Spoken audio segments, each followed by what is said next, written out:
Hey everybody. So today we're going to be looking at solving quadratic equations using the quadratic formula.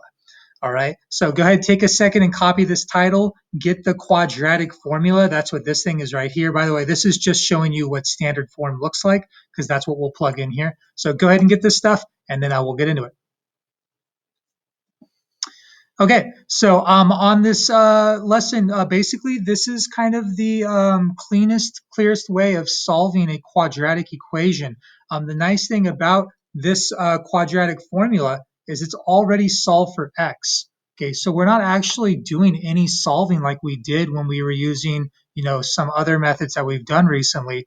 It's already done for us. All we have to do is plug in a, b, and c into this thing and then do some math on a calculator, and we got our answer. Okay, so don't be afraid of how this thing looks. It's really not as bad as you might think. Okay, but just remember when it comes to A, B, and C, it's all about your quadratic equation being in standard form. A is this number, B is this one, and C is that one. Okay, so yeah, let's go ahead and jump into it. I guess the first thing is you don't need to copy this, but deriving the quadratic formula or creating the quadratic formula, you can actually do that by completing the square on this generic form of a quadratic equation. Okay, completing the square, that's the last lesson we just did. And if I did that process here with these variables, I would actually create the quadratic formula. All right. And this is something you could do on your own. It's a little tricky just because it's dealing with, we have some variables in here instead of numbers. But yeah, you could create this formula right here by completing the square on this generic thing. Okay, I'm not going to do it because it's a little long-winded and I don't want you to fall asleep. So let's just jump into using the quadratic formula.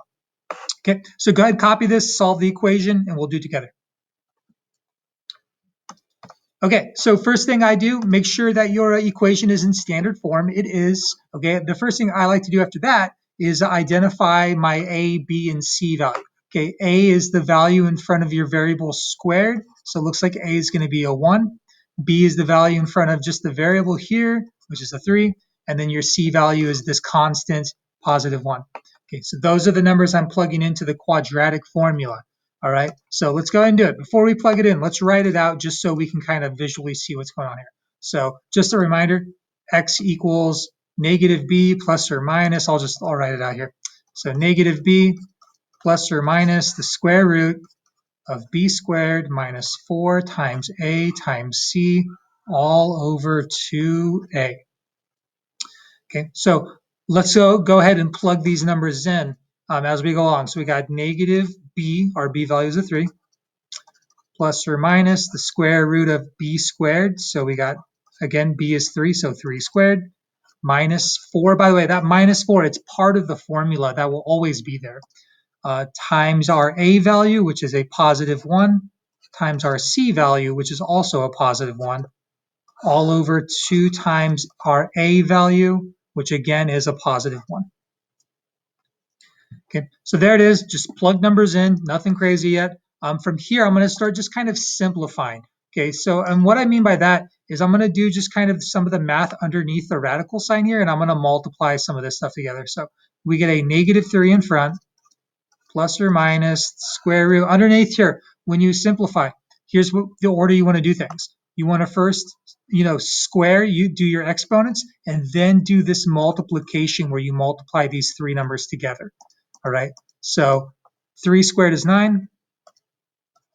Negative 4 times 1 is negative 4. Okay, and then down on the bottom, 2 times 1, 2. Okay, so believe it or not, we're actually getting kind of close to our answer. So we're getting x equals negative 3 plus or minus, underneath the square root, 9 minus 4 gives us 5. All right, and then on the bottom, we have a 2. Okay, and really this right here is your answer. Okay, if they wanted us to have a decimal, we could, find the square root of 5. We could do negative 3 plus that number and then divide by 2, and then do negative 3 minus that number and divide by 2. And that would give us two answers for our quadratic. Remember, quadratics normally have two answers, x equals this or x equals that. But all of that to say, this is a concise way of writing your answer. Okay, and I'm really, the only thing we want to see is, can this 2 divide into both of these numbers up top? And no, it cannot. Okay, so on this problem, I'm good with this being the answer. Okay, so yeah, notice that really wasn't anything crazy. Don't be afraid of the quadratic formula. It is your friend. All right, let's try one more. Okay, so copy this and we'll do together. All right, so notice the directions. It's asking us to find the roots. All right, here's the only difference between finding the roots and solving the equation. When they ask you to solve the equation, it's an equation. It has an equal sign. When they say find the roots, there is no equal sign. Okay, but the roots are still, what do the variables equal? Okay, so really all you need to do is turn this thing into an equation, and now you can solve it and find the roots, or solve for it. It's the same thing. We just need to turn it into an equation. Okay, cool. Let's do it. So let's plug it into the quadratic formula. I'm not going to rewrite it. So let's just kind of recall. So we got negative b. Okay, by the way, I guess I went ahead of myself. My a value is a 1. My b value is a negative 6. Careful, remember those negatives are part of the number. My c value is a 3. Okay, so yeah, plugging my numbers into the quadratic formula. We have negative b, my b value is a negative 6, plus or minus the square root of b squared, which is 6 squared, minus 4 times a, which is 1, times c, which is 3, all over 2 times a, which again is 1. Okay, so I don't need you to write the quadratic formula every time. As long as you have it next to you, I don't mind if you just go to plug in the numbers on the very first step. Okay, so double negative here gives me a positive 6, plus or minus. Underneath the radical, squaring first, 6 squared is 36. Multiplying these 3 numbers, negative 4 times 1 is negative 4. Negative 4 times 3 is a negative 12. All over 2 times 1, 2. Okay, so let's see what happens. So we got 6 plus or minus the square root of 36 minus 12 is going to give me what, 24? All over 2. All right, and really, this could be our answer. All right, I'm kind of looking back at this one. One thing I should mention on this last problem, the square root of 5 could not be simplified. And what I mean, if I try to break down the square root of 5, I get no numbers that come out of the radical. All right, but if you do get numbers that can come out of the radical, you do want to simplify. All right, I know the square root of 24. If I were to take that over here, I can break this thing down. All right, so let's do it off to the side. I would get a 2 times 12. Okay, 2 is prime, 12 breaks down to a 2 times 6, cross it out. 6 breaks down to a 2 times 3, cross it out. All right, so you guys remember, all we're looking for is pair of numbers to come out. Pair of 2's comes out, this 2 stays inside, this 3 stays inside. Okay, so the simplified form of this thing is a 2 square root of 2 times 3, which would be a 2 square root of 6. Okay, so let's actually write this in a simplified form, and you'll see why we're doing this. Okay, so we got a 6 plus or minus 2 square root of 6 divided by 2. Here's the reason why we did this. Because notice, this 2 divides into the 6 evenly and this 2 evenly. Okay, and when it can go into both things evenly, we actually want to go an additional step and do that. Okay, so this is kind of the trickier of the problems. This won't always happen, but it is happening here. We can divide this into both of these. Okay, so taking it a step down, 2 goes into 6 3 times. That plus or minus is still there. 2 goes into 2 1 time. So we would get a 1 square root of 6, but we don't normally write the 1 in front of square roots. So we would just write this as square root of 6. Okay, that 1, you can think of it as kind of, it's invisible. It's being multiplied by it.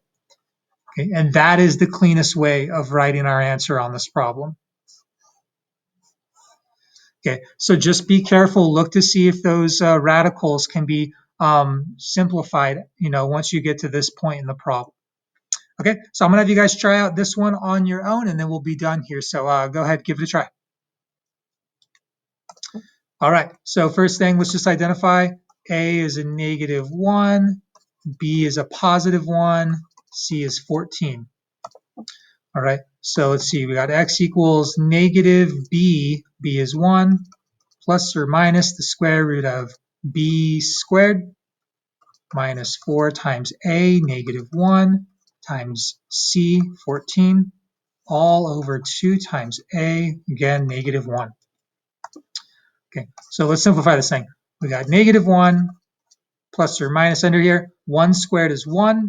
Negative 4 times negative 1 is 4. 4 times 14, let's see, 4 times 14 is 56. So positive 56. On the bottom, 2 times negative 1, negative 2. Okay, so taking it a step down, we got x equals negative 1 plus or minus the square root of 57. Okay, 57, that number I'm pretty sure is prime. I don't even think we could break it down even if we wanted to. Actually, no, it's not. It's not prime because 57 can be broken down into 3 times 19. But those are prime numbers, meaning nothing can come out of this. Nothing. This is already as simplified as possible, which is good news because we're basically done. Okay, this is the cleanest answer. I guess one thing, this double negative would likely turn into a positive. We would probably write this as a positive 1 plus or minus square root of 57 over positive 2. Okay, I would take either one of these answers, but if you were doing this on like maybe delta math, they probably would want it this way. Okay, cool guys. So yeah, there's the bell. That's my time here. I'll see you in class. Bye.